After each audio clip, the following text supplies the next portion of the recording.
নাৰায়ণৰ আগতেই ওলালহি প্ৰণাম।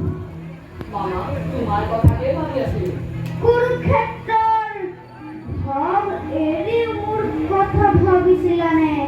কুৰুক্ষেত্ৰৰ ভাৱৰ মাজতেই মোৰ কথা ভাবিছিলা? মাজতে মামা? তেনে আমাৰো চাউল উকলিল। কিয় মামা?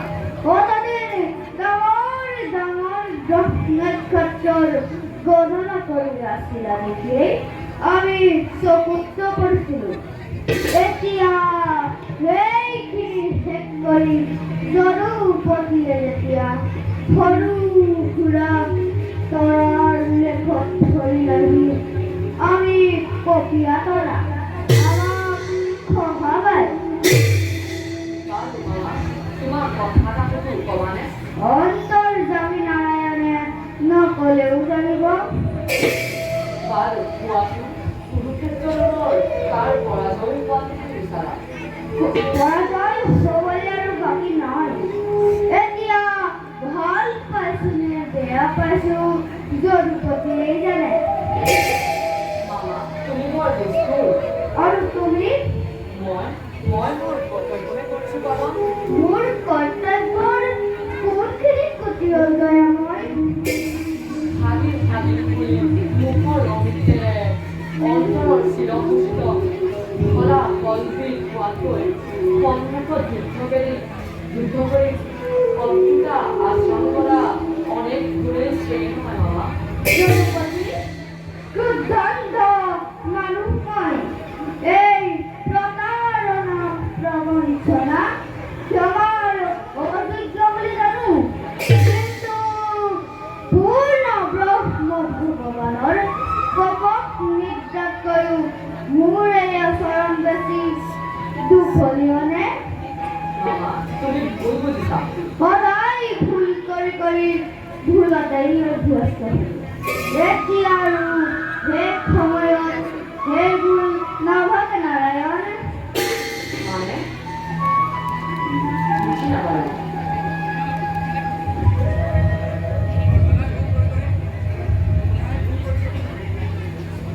সদায় ভুল কৰি কৰি ভুলতেই অভ্যস্ত হলো।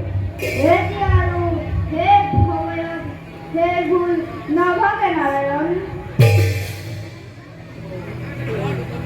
তোমাৰ দুখতে গৌৰৱ ধ্বংস হ'ল। স্বৰ্ণলংকা ছাই হৈ পৰিছিল। ৰাজমাতা বিভীষণে স্বৰ্ণময় ভাৰতভূমি তুমিয়ে ৰাজমাতা।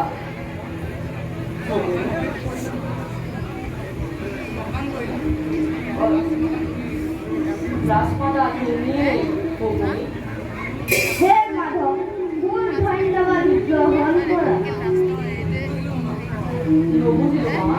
অতি সহজ পৰপদ সেৱী সকলে দুৰ্যোধনৰ অন্যায় পালিত দৰিদ্ৰ সকলে প্ৰবঞ্চক প্ৰতাৰক ৰাজদ্ৰোহী সকলে মূৰৰ ওপৰত সকল দুখ সকল কলংক পেলাই দি অগতিৰ গতি কি জগৎপতি ভগৱান কৃষ্ণই যেতিয়া দুখৰ হাত সাৰিব পাৰিছে, সেই সকলে সামান্য সকলে নহয়, তাৰ জীৱন ধন্য জনম ধন্য।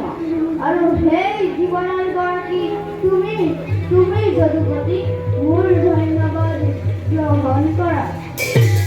মামা তোমাৰ উদ্দেশ্য আৰু মোৰ উদ্দেশ্য একে নহয়। তোমাৰ উদ্দেশ্য প্ৰতিভূত ধ্বংস আৰু